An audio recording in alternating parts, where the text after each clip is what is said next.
Okay, thanks for your patience, everyone, while we got started. I think it's time to go, though. Great to have you all here, and thanks again for joining us. We're really delighted to have you along with us to talk about this really fascinating topic today. I'll introduce our panellists shortly, but thought I would introduce myself first. So I'm Natalie Egleton, the CEO at the Foundation for Rural and Regional Renewal. FRRR, which is a shorter way of saying our organisation's name, is a philanthropic foundation that partners with trusts, foundations, businesses and government to provide funding and capacity building support for rural, regional and remote communities around Australia. So a few familiar names on the list, so great to see that got a few friends on the line and some new friends as well. So we have a lot to get through today, and I'll just take us through the agenda very briefly. We'll be going through the ABC of planned giving and bequests, basically the who, what, why, when, where and how. We'll be sharing some great case studies with you to really delve into the practice and some really good lessons and challenges, and then we'll be summarising some key takeaways, and we'll have time at the end for questions. So I think first it would be really great to share just how you can get involved in the webinar before we get into the content. So in order to make sure that you've got good audio, you can open and hide the control panel by clicking on the orange arrow. You can also change your audio if you're having any difficulties there, so you can choose the mic and speakers to use VoIP, which is the internet connection, or you can choose telephone and just dial in using the information provided. It's really important to mute yourself so that we don't get interference on the line.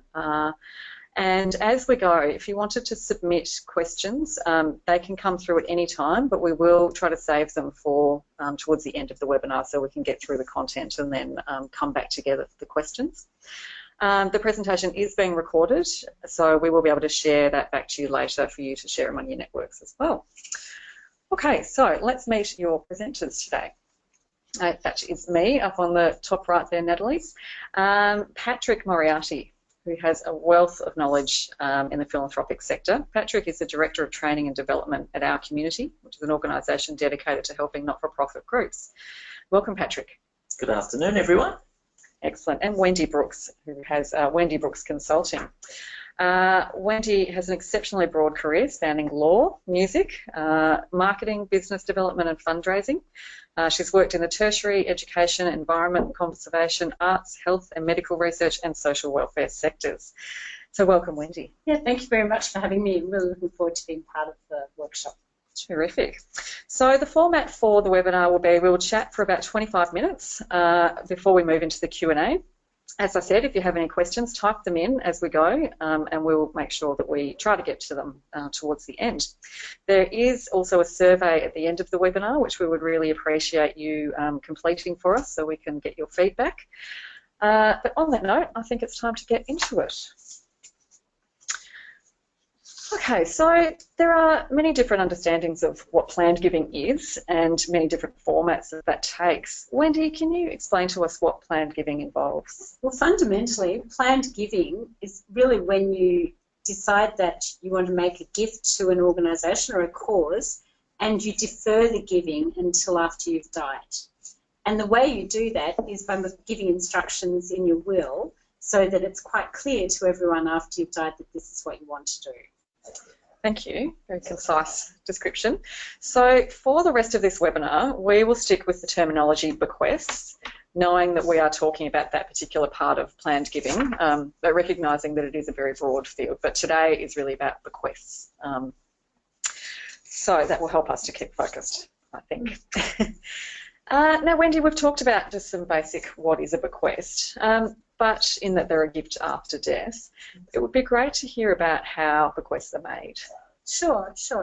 The most important thing from an organisation's perspective when you're talking about, talking to your donors about deferring giving and making a gift after they've died, so a bequest, is that you talk to them about the cause that they're wanting to support.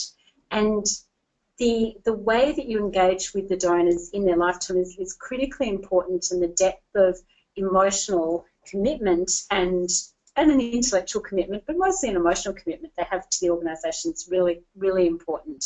And that they feel very committed to the organisation and the cause and very clear about what you're trying to achieve.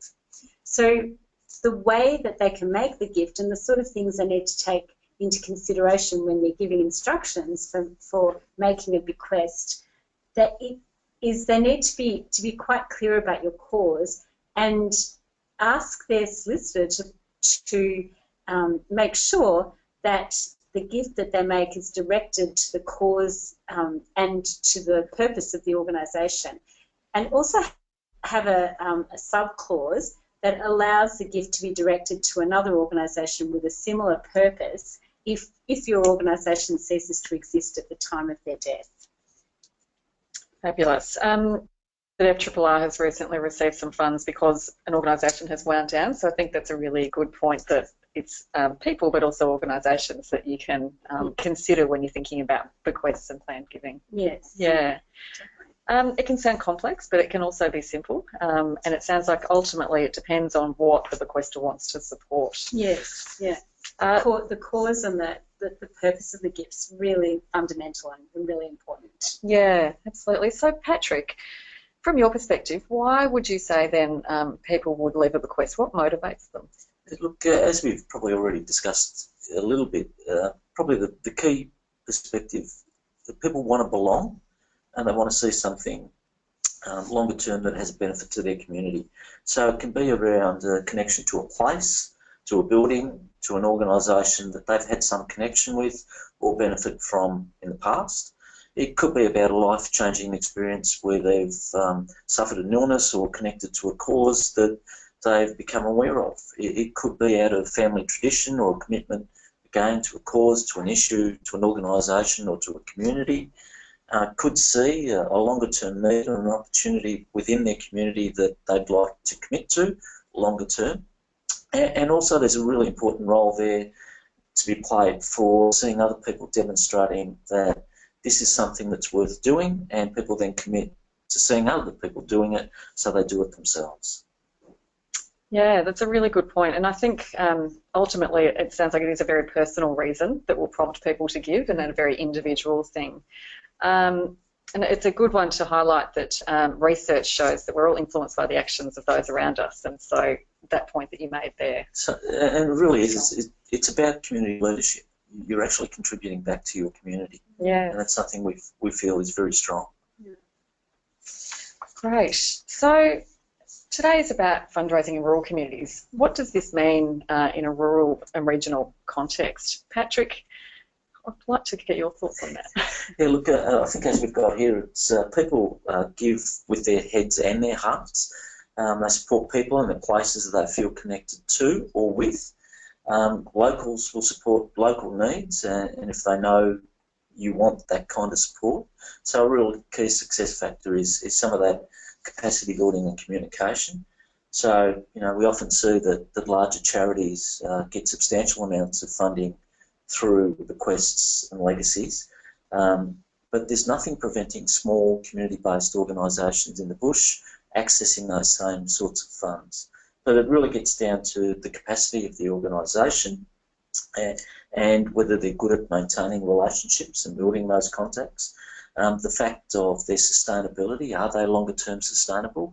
Because if people have fear that you're going to fall over, there's obviously a fear or trepidation that they want to leave funding to that. You know, obviously a lot of this is about numbers, but even smaller community organisations have had some connections in the past. They tend to forget. So building that strong support base behind that becomes really important. And it's also about reputation. If you've got a strong reputation in your local community, that's a really good indication that people will want to contribute to you longer term. Fabulous. So whilst that does sound like a lot of organisations naturally have those things. And if we have all of those things in place, who should we then approach in our communities? Wendy, how do you identify them? Who are they? Who we should approach? Yeah. Well, it's good that you asked the question, who should you approach? Because many organisations don't actually go that first step and approach people and let it be known that the organisation would really appreciate a bequest. And many people haven't thought about that as an option. Now, we live in a society where there are many people in our community who are income poor but asset rich. And especially if they have limited numbers of family members, often there are people who are living alone and they actually don't have close family members at all, but they may live in a home that's completely paid for. So that gives them a very considerable asset often.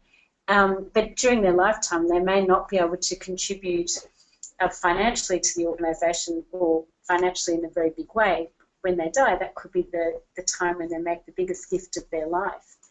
And they might want to divide that up amongst a number of organisations they're passionate about, or just make a major gift to one organisation for one particular cause. But the fundamental thing is to know who your best supporters are, know the people who've given their time and their commitment to your organisation. So obviously it would be volunteers, people who've served on the boards, people who've served in helping to deliver services, staff, alumni, and donors of all levels. So never write anyone off, I guess is what I'd say, but keep building your family of people who are connected and supporting the organisation, and let them know that you would be very appreciative of a bequest.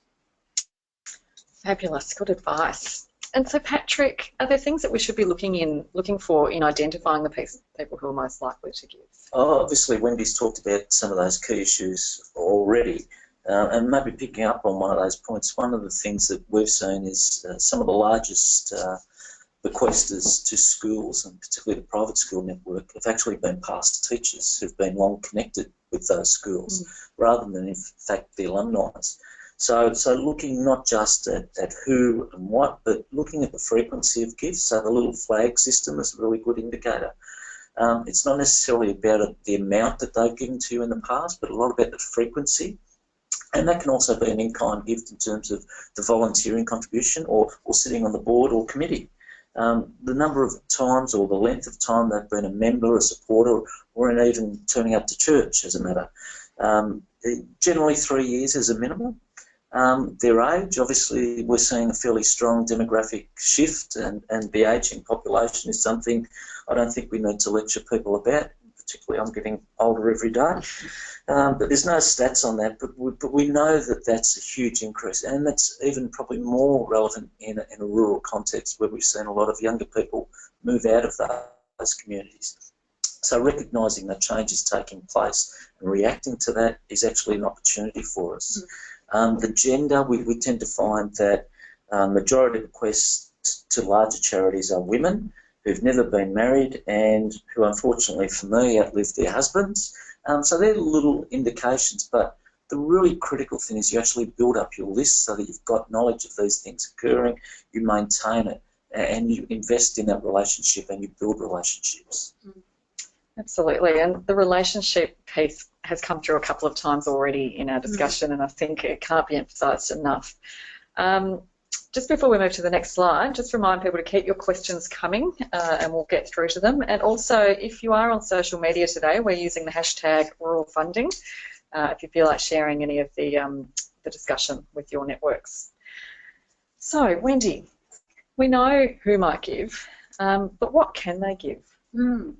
Really, anything that a person owns in their lifetime, they can give after they've died, if that's part of their estate, forms part of their estate. There are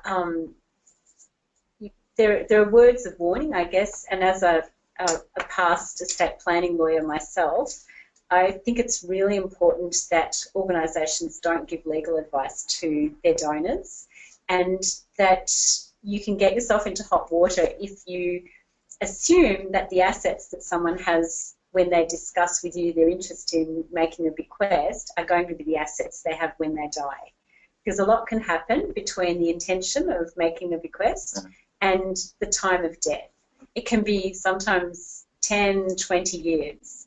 Although I think our research is generally showing that from the time people make a bequest in their will to the time when they die, the average length of time is just over 10 years. So we still can't assume that the assets they have now are going to be the assets they have when they die. So I always advise that organisations should make it known that they'd be very happy to receive a bequest, but please go and speak to your legal advisor to talk about what that might look like and what sort of options you have. For example, just have to be very careful if people start talking about making specific gifts of jewellery or gold bars or rare collections of artwork, that they need to be very, very careful about making those specific gifts, because specific gifts always come out of the will after all the debts have been paid. They always come out first. And then if they're wanting to share their estate with members of the family, there's a chance that they are the key assets and that the rest of the family will miss out. So I think it is really important that the donors know that they need to go and get proper legal advice and to look at all their options. Absolutely. And is there a note on tax status in terms of this particular type of tax status that you might need for some gifts? Well, I think to receive gifts of art, it's the legal advisors will look at whether the organisation's on the cultural register. So that's very important. Making a gift to a community organisation is not dependent on any particular charitable status, and so sporting clubs are eligible. You know, you can give your assets away to anyone if you nominate them, and that's quite different from making a tax-deductible gift during your lifetime. Great, good point of clarity. And just, to reiterate that seeking legal advice is really the most important thing when considering entering into this space. And if someone does offer you something, to make sure that you go through that process. Yeah. Yeah, great.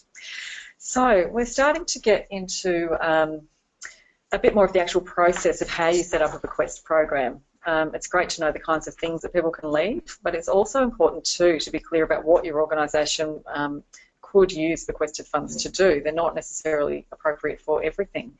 So Patrick, can I hand to you to talk about that? Look, and it's really good to get that clarity around the organisations don't actually need to be charitable organisations to actually receive bequests. There's a lot of opportunities for local educational, arts, sports organisations that could be around development opportunities, and that could be as simple as perpetual scholarships as an example. You've got the potential for the restoration and maintenance of buildings or the development of sites of significance, and that could be everything from a local community centre to a sporting pavilion as an example.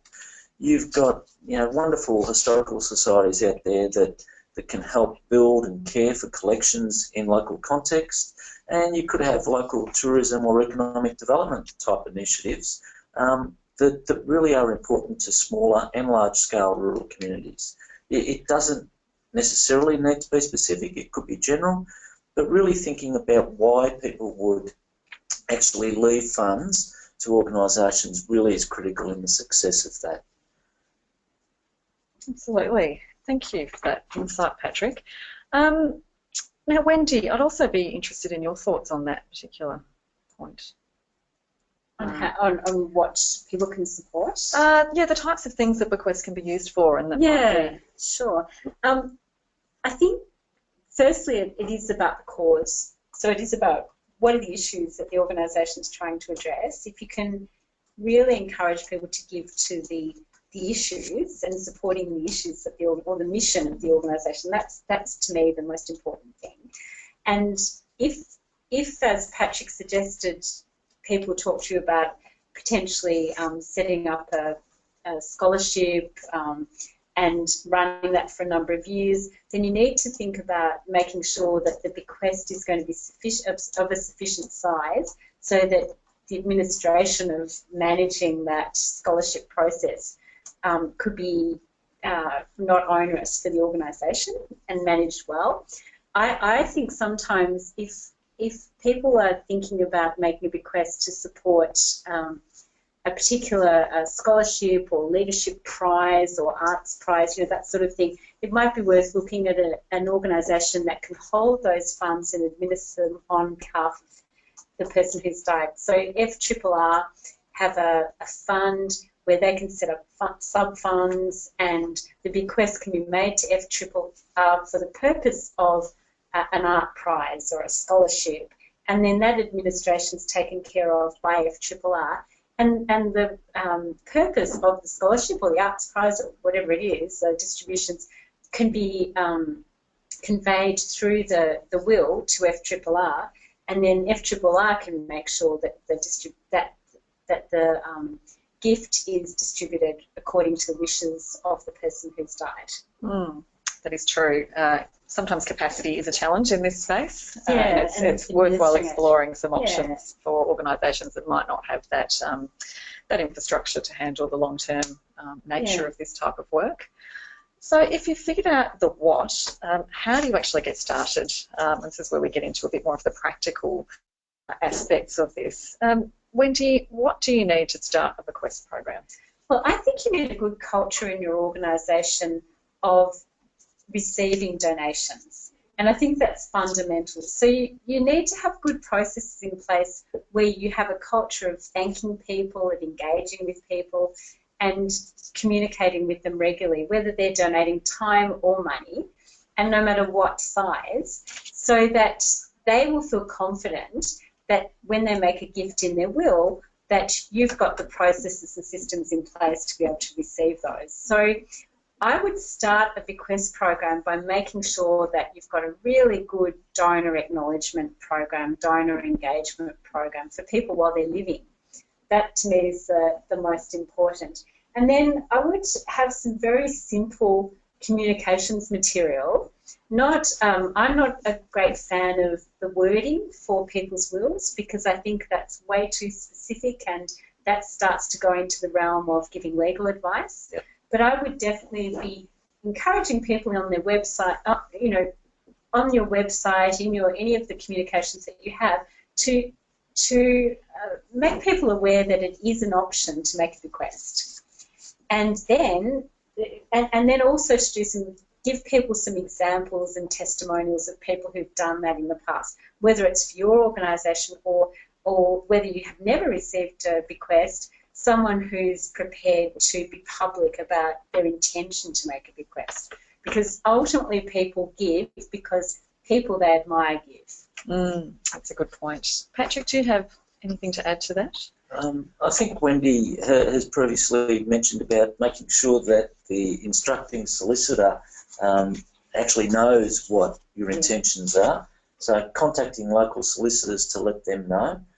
Enlisting the support of a solicitor in case of contested estates, particularly. I'm going to talk about some of the little tricks and traps a little bit later. Making sure even on your website that you've got some basic information that's required for any bequest, including the street address, the ABN, your fund or organisation's name, and if they have got any particular charitable status such as deductible gift recipient. And just think of it of ways that people can actually engage around that.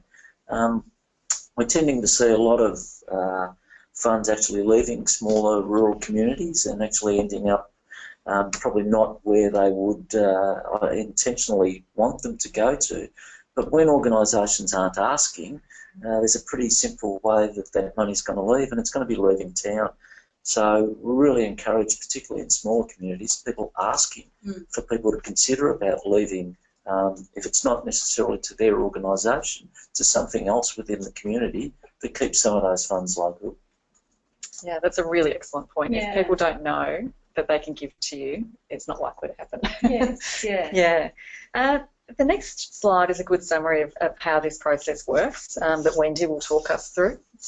Throw over to you, Wendy. Yeah, well, I think it's a bit of a pipeline in how you would manage your supporters from when they first get involved to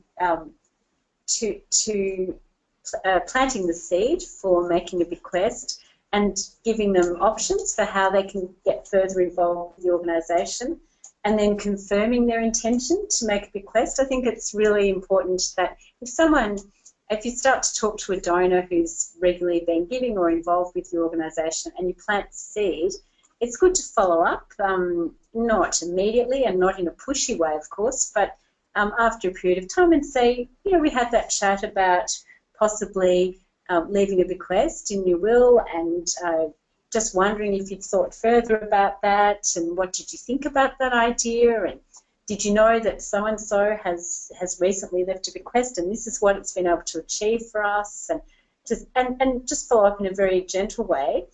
I think then it's very important to record their intentions, so that if they say, yes, look, we've gone and seen our solicitor and we've given instructions to leave a bequest to the organisation, it's at that point then that I think you really owe it to the donor to engage them in a slightly different way, because this is the greatest imprimatur for your organisation you could possibly receive. I actually prize people who've pledged a bequest above the major donors, because they're people who've taken, have such confidence and such faith in your organisation that they are really wanting to contribute to the long-term sustainability. Engaging them through special information events, meeting your chair and your CEO, sharing some of the vision, some of the inside information about your organisation, I think is and some of your achievements clearly, and the impact of your organisation's activities. I think they are really, really important long after the intention to make a bequest has been made known to you. Really great points. Thank you, Wendy. So now I'd like to move us into taking a look at a couple of groups that are doing this well and learning a bit from practice. So I would love to share with you a story from the Castlemaine State Festival. We've shared a lot of theory so far, so this now delves us into some practical and tangible aspects of and examples of how to do this. Castlemaine is a small rural town in central Victoria, and they started their bequest program in 2015. So I'll just share the story with you. In May 2014, the Castlemaine State Festival had 150 patrons and supporters, but they weren't sure about the sustainability of the festival. They recognised the need to think long-term and agreed to start a bequest program. The festival director and patrons program manager met with the festival founder and his family and put forward the idea of naming the bequest program after them as a way to honour their vision and support it in perpetuity. They agreed and also committed to leave a bequest. The committee designed a bequest brochure, met with the marketing manager of the local legal practice who underwrote the cost of printing the brochure and agreed to display it in their waiting room. They then launched the bequest program at the 2015 festival, which had the themes before and beyond, which was quite appropriate. Patrons were invited to a pre-concert reception and the bequest program was launched with the founders present. A speaker during the concert highlighted the new Buderim Foundation bequest program. Brochures were distributed in the foyer after the concert to most of the audience members. Now, since March 2015, they've continued to distribute brochures at regular patrons events and to remind supporters through the e-newsletter and on their website. They currently have 3 notified bequesters and 2 supporters wanting more information about making a bequest of a property or another asset. That's in the first 12 months, so quite impressive. Very good. Some of the things that they described as challenges and some tips that the festival offered include communicating regularly. We heard that earlier from you, Wendy and Patrick. Keeping the information about the option of bequests on the radar.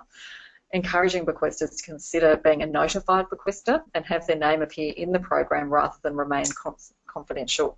And I think that's a really important one to consider, because often you automatically think that a bequest, you won't know about it until it arrives, but in fact people can notify you and you can use that to leverage other support and other people who want to be leaders in their communities. And research shows, as we said earlier, that philanthropists will be influenced by their peers.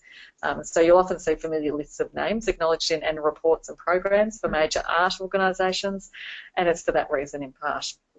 Another tip was to get high-profile, well-respected people to agree to being acknowledged in this way, as they did with the festival founders, and it's a really powerful way to encourage others. And when we talk about high-profile, I think it's important to recognise the local context, because it doesn't need to be a celebrity, but somebody who others in your community and your region recognise and respect and would admire their actions. Very important. Yeah, so Wendy, any other things to add to that case study? No, I just think that it's a wonderful initiative that the Castlemaine State festival undertook, and it's actually also a way that they've been able to really recognise the commitment of Berwick Segan and Marissa. You know, they've been able to set up this program and honour their long-term commitment and thank them, as well as obviously being the beneficiaries of a gift from Berwick and Marissa after they die, and from their friends too and family who are likely to be supportive. I guess the other thing that that occurred to me while Nat was speaking was that if you go public and if you encourage your donors to go public and that it's something celebrated by the community, the family will know, and the family are less likely to contest the estate because it's become public and their intention's been made public, and it's something that presumably then the family have been consulted on, the broader family, and so are fully aware of. It's the surprises, I think, that tend to lead to contested estates when people keep it very quiet, and then suddenly, you know, they die, and then suddenly the family find that a bequest has been made to an organisation which has limited the amount of the estate that the family members are able to access. Yeah, that's a good point. I think it's also a bit related to that, important to reinforce the need to be clear with potential donors about how you would use any funds that they do bequeath, whether it's special projects, whether it's ongoing operations, and that way you also can engage the family in the future of your organisation. And we will cover a little bit of this a bit further on as well, just about some of the key takeaways. And just recognising that for many of these organisations, a bequest is probably going to be the largest gift they ever get. So recognising and treating those people with respect and dignity and ensuring they do communicate regularly and ongoing with them is a really critical success factor for that. So you do need to treat people with respect and thank them regularly. Yeah, good. Yeah, great point. Thank you. So we have another case study to share with you. We're going to move from Victoria up to Queensland, to Buderim. And this example comes from the Buderim Foundation, so a community foundation in Queensland. They started in 2004, and they make grants from the income of their investments to organisations and projects in the areas of environment, arts, education, heritage and local history, youth, sports, and strengthening the social fabric of the Buderim community. One of their funding sources is bequests. The bequest program's been going for 11 years now, and the more common approach that they use is via family lawyers, although in some instances residents or ambassadors who believe in what the Buderim Foundation is doing and who may not have family to leave possessions have informed a board member of their intention to leave a bequest in their will. To date, the Buderim Foundation has received between $50,000 and $60,000 via bequests, and they are aware of other gifts that are coming in wills being made. So that's, you know, a fairly significant amount of money for a community foundation to redistribute into the wellbeing and social fabric of their location. They say that the key things that are important are to have a clear strategy, and they highlight the need for strong governance, and that points to some of the suggestions of really critical for trust and stewardship of their funds. The other point they've made is to market the program effectively. They have a very strong advertising and branding and are very clever in their use of well-recognised people in their community. So whilst we might not know that fellow, everybody in Buderim surely does. They spend time telling people about the impact and providing clear evidence of how funds are invested and what they achieve. And they communicate regularly and in a highly personalised way. So they clearly put a lot of energy and a lot of focus into their bequest program and make it very relationship-based, which is a really strong way to go. And as you can see from that picture, they have very strong support from local businesses, lawyers, financial planners and other community partners, which they highlight in their communications as well. And the other key factor that they have developed is in recognition of their bequesters. So the Buderim Foundation have outlined in their program, if a supporter provides a gift in will of over $30,000, they can establish a named sub-fund, which gives it a life of its own in some ways. And there are options to publicly honour the gift or to keep it private. they also say that if agreed, gifts of $5,000 or more will be inscribed on the remembrance board in the Buderim War Memorial Hall and on an honour roll in the Buderim Foundation office.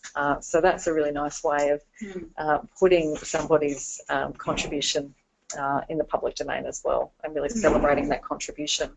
But that point brings us to the subject of recognition. And I'd like to just talk about that a little bit. Wendy, what are some of the things that we should think about in recognising a bequest? Well, again, I think to be able to recognise someone in their lifetime is a lot more powerful than recognising someone after they've died. It certainly means a lot more to the person who made the gift if they're still living. And so that's why I'm very keen on thanking people, acknowledging that they've pledged to bequest. And I would even include a list of people who've pledged bequests in the annual report. And certainly, if they're happy to be publicly recognised, and of course you have to ask permission, but also to ask them if they would mind giving a testimonial. I think the other thing that I really like about this slide with Irene Marshall, and I try and encourage organisations to do this, is when someone lets you know that they are going to make a gift in their will, a bequest, it's really important that someone in the organisation sits down with that person, takes notes about what's led them to that point, and listens to their story and records it, and takes a photo. Because so often it is about a legacy, you know, being able to make a gift and to be able to be remembered for something. And people, you know, lives are short, and our time on this earth can be very short, and it's only fleeting. And most of us wish that we could make an ongoing impact and would like to make some sort of ongoing impact. And most of us think that we've got a story to tell. So it is lovely to be able to sit down with people and take their story seriously and record it somewhere within the organisation's archives and notes, and make sure that, and take a photo and find out a little bit of what's behind that person's life story. I can remember a testimonial in the Australian Conservation Foundation's annual report where a lady had actually gone into the details of why she was leaving her bequest to the Conservation Foundation. But the one thing I loved about it is that they then also had a call to action connecting that to their Gifts in Wills program, where people could actually make that connection and see what this person had done and why they'd done it, and then the connection to getting that call back. Yes. Really important. Yeah, really important. Yeah. It is. So we've seen a couple of examples now of how it can work well, but we also know that it's not easy to get a program up and running. Is it, Patrick? Not always. I mean, there are some tricks, and it can be worth considering some of the issues that could go wrong. You're dealing with the subject of death and money, and they're both relatively sensitive topics in most communities, and we don't sort of walk up to Nat and say, "You're not looking too well today, Nat. Have you considered leaving a bequest before you go?" We actually need to invest in that program over time. It's not something we do without disrespect. And make sure our group is ready to go down this path, and that's the whole organisation. It's not just the fundraiser, it's your board, it's your staff, your volunteers. It's a team approach to getting this done properly and professionally. So when we're talking about doing that professionally, it's you seek professional advice with this program, and that's generally legal and financial support. Do your research. It is worth looking what other organisations are doing. You know, you've got some very successful organisations in Australia that do this very well and very professionally, and invest a lot of time and energy into it.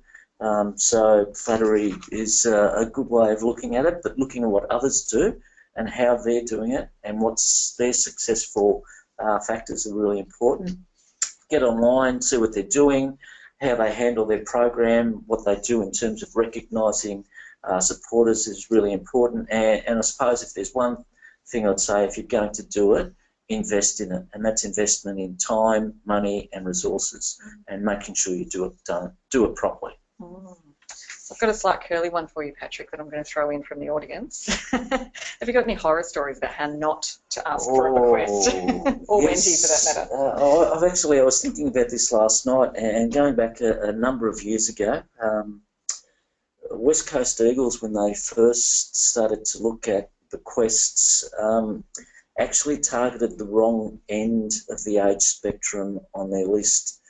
And I think, if serves me correctly, it was people aged over 90 on their membership register.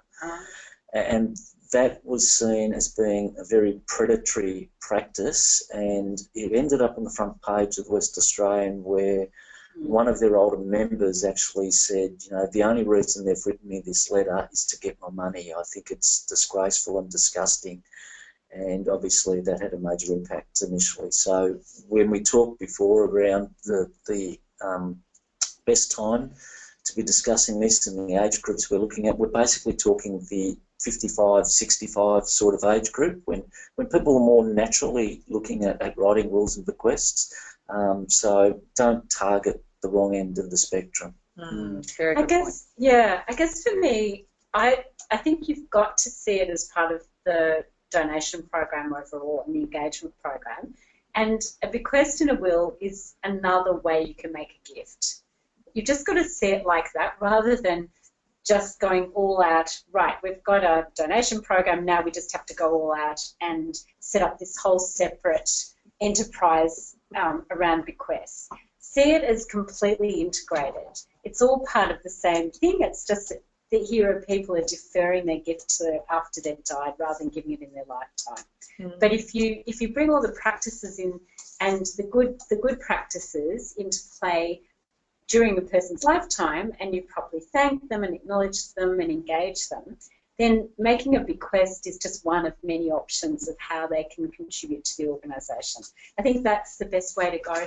I completely agree with Patrick. I've seen some terribly predatory approaches to bequests, and I've also seen very aggressive approaches to bequests. And then I think the other mistake that organisations make is that they do nothing, and that's a huge mistake, because if you don't offer that option, then people will assume that you don't actually want it.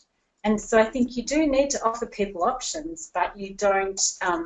But you have to be very respectful in how you discuss it with people. And picking up on that, Wendy, we discussed before about the fact that people aren't necessarily aware that smaller local community organisations can access it. So get out there and actually discuss the fact that even if it's not you, that this situation is available and accessible to any small community organisation and any small community throughout Australia. If people aren't aware of it, part of our role as community organisations is to make them aware that this does exist.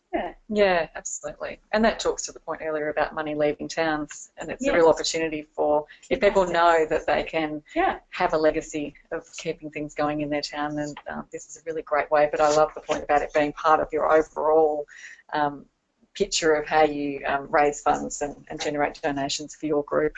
Yeah. So this takes us along to some of the watch outs. Wendy, can you share some of the signposts that we need to be aware of? Yeah, look, I think the two things for me are, firstly, find someone who's prepared to go public that they have pledged a bequest in their will. I think that's really important. So you've actually got a real person who can be held up as showing leadership. The second thing I would do, once you've got that person and you're promoting the fact that this is an option for how people can contribute, I think you need to find a law firm in your town, or maybe a couple of law firms, where they're used to estate litigation and they're used to dealing in that area. Because what you don't want to do is end up with a whole lot of contested estates where you're going to get bad publicity for the organisation, and you're going to take on the people who are contesting the will, and you're going to take them on in a very expensive legal process. So the reason I always find, or suggest that you find a good pro bono law firm that's used to doing some estate litigation, is that they will be able to assess if ever any of the bequests and the estates are contested. they'll be able to give you an assessment of whether it's worth pursuing or whether you should, step away or negotiate an outcome. And that's really helpful, and that saves a lot of money and a lot of time, but it also saves bad publicity as well. So I would really say, firstly, find someone who is prepared to go public in pledging a bequest in their will and promote them. And secondly, find a really nice law firm that's going to do a bit of pro negotiation for you should an estate be contested. Great. And any other signposts that you think we really need to be clear of? There's some issues sometimes around wording in wills. Yes, I wouldn't provide wording, and that's I'm very strong on that. I really wouldn't provide suggested wording in brochures or on the website. Leave that to the legal advisors to recommend. But certainly talk all you like about the impact of your organisation's work and engage with your supporters while they're living, because it's a bit too late to try and engage with them after they've died. Yes, that's right. And one final piece of advice? Or Patrick, any other comments? Do you have any other?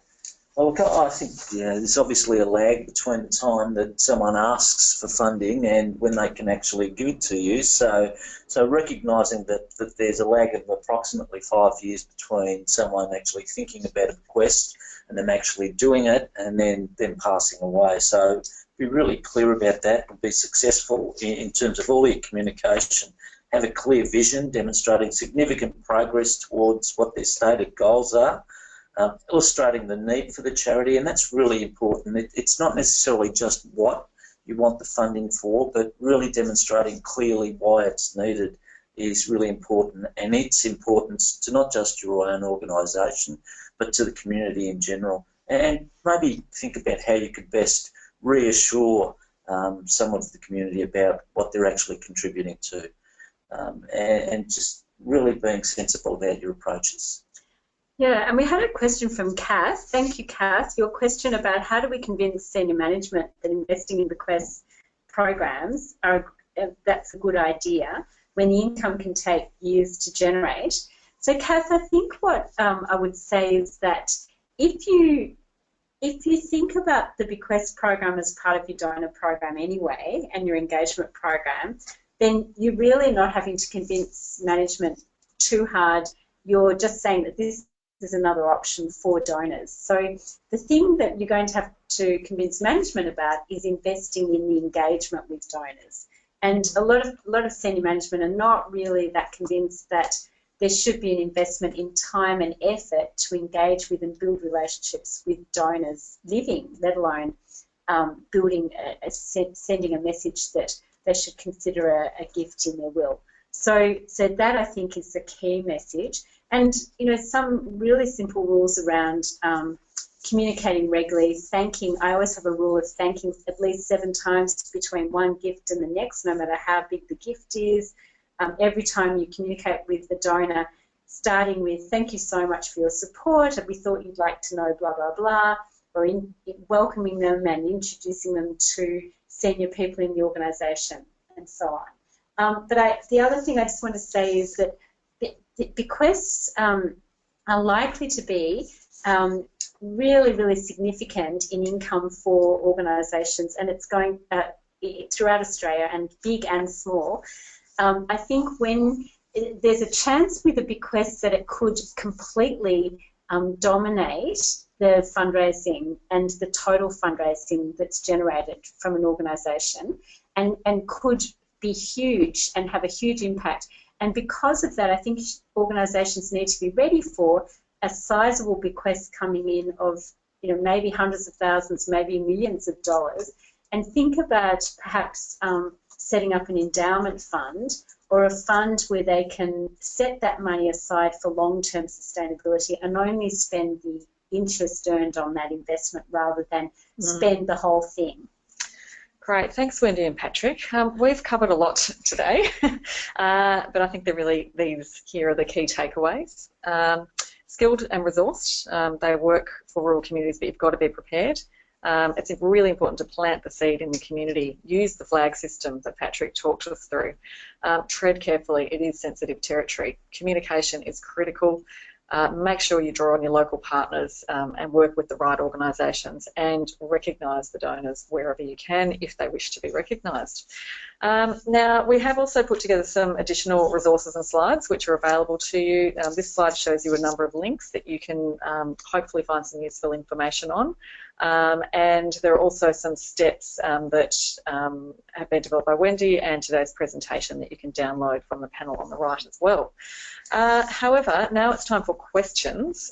Conscious we've got about 7 minutes to go, and we've had a couple come through that I would like to put back to Wendy and Patrick to look at. So we had one from Peter asking about the sub-fund for scholarships. So the question is it possible to set up a sub-fund for scholarships you are involved in the management of while you're still alive, and then pass it on to an organisation to continue? Yes, so thanks, Peter. Yes, it definitely is. And the issue is the organisation that's going to be distributing or coordinating those scholarships, is that the best place for those funds to be held and administered, or could it be better for those funds to be held by an organisation such as FRRR or one of the public trustee companies to be able to manage those funds for the purpose of the organisation that you wish to have the scholarship directed to? Yeah, and probably picking up, and some of that depends on the type of scholarship that actually is, and one of the, I won't say recent, but within the last 10 years, one of the changes to Bequests has been the availability of every school in Australia to establish scholarship funds. Yeah. So that's an opportunity there in education focus to support scholarships within the school system, not necessarily an art scholarship or a sports scholarship going to a local community group, but you've got schools in every community in Australia. That's right. Great. Yeah. Thank you. We have another question from Peter. It might be the same Peter or a different Peter, asking about the legal requirements of DGR status. We touched on it briefly at the beginning, but Wendy, I'm hoping you can help with this one. The question is, are there legal requirements for DGR status that charities need to have before asking for bequests? Frank, well, no. You don't need to have DGR status to receive a gift in a will. So that's a simple answer to that, and but you do need to be able to provide a tax deduction to any gifts made during a person's lifetime. You do need DGR status for that. So I hope that clarifies it. But it's important to note because it can be a great source of funding for organisations such as sporting clubs that don't have DGR. Yeah, and maybe picking up on that and recognising that something like 60% of people who make donations don't actually end up claiming the tax benefit from it anyway. Yeah. So it's not necessarily the tax benefit that people are looking for, it's the connection to the cause, the issue or the organisation that they're really interested in. Correct. Correct. Yeah. Great, but yeah, important distinction in that if you are leaving a gift in your will, there's no tax status required, and there's no tax benefit, obviously, because you're not going to utilise it when the funds are there. Yeah, you're not around to do that. Yeah. Another question we've had is, how do you actually know, or how do you keep in touch with those who have left town? So if you do engage people in the Bequest program who are in your town, how do you keep in touch with them when they've left? Well, I think we just where this, I mean, I'm a Geelong girl and I spend most of my time in Melbourne, but I like to hear from of community activities in Geelong, and I often keep in touch through social media now. I think social media is fantastic, and it's a great way of engaging your community, but I'm not interested in the organisations for the sake of the organisations, but I'm very interested in what they're achieving and what they're doing. So I think social media is a great way to keep engaged. And regardless of where you are in Australia, I'm sure someone or some town has actually established a local Facebook page or something like that, or, you know, people amazingly have established Facebook groups for their schools or their communities without even the school or the community knowing about it. Yeah. So just looking and connecting and keeping those things live and relevant. What are the stories? You know, maybe some of the connections typically we have the back two days or the open days. They're really great ways of re-engaging people who have left the community, and creating a sense of belonging is really critical to the success of that. Great. We've got about 2 minutes left, and that question probably points to another question that we've had about young people, particularly in rural towns, and how you might connect young people in understanding what philanthropy is about in their communities, but how you might actually also use them in developing bequests. Is there anything you could share? I think there are lots of opportunities for people who've come from rural and regional communities and leave the communities for education and employment and so on.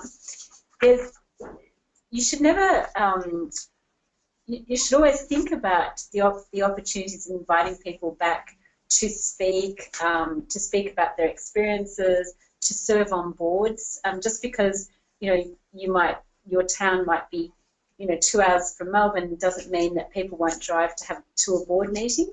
So engaging people who've benefited from the community back to the community to sit on community boards, keep connected in that way, but also to hold events where you can have back to's, as Patrick said, certainly with schools, with sporting clubs, with churches and social welfare organisations, to really be able to invite people who've volunteered or benefited from to come back, speak, be engaged, and attend events is really important. And that can also be about engaging people, younger people, with the skills that they've got, and some of that might be around some of the technology aspects, the social media aspects, getting involved on the websites, and mentoring is a really important way of getting them engaged and keeping some of that skill and capacity within local communities.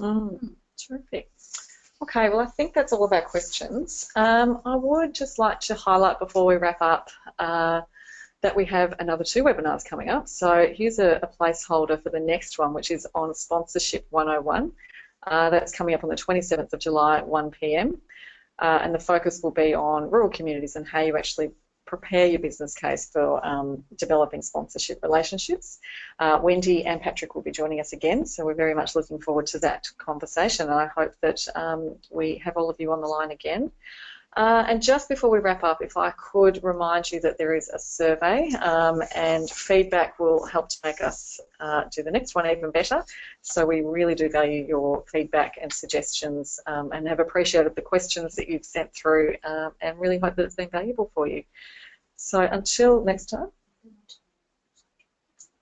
Yes, sorry, Wendy is just saying that she's happy to be emailed if anyone would like any more information, and we have her website, and Patrick as well, and obviously at FRRR as well. So it goes without saying, we're all here. It doesn't end today. And all of our details are in the webinar pack, I believe, with web links, etc. So do feel free to reach out if you would like some more guidance from any of the panellists today. So thank you very much, Wendy and Patrick, for your time, intellect and expertise. It's been a really great session, very enriching. So we'll look forward to the next one. Thanks for having us, Nat. Thank you very much. Thanks, everyone.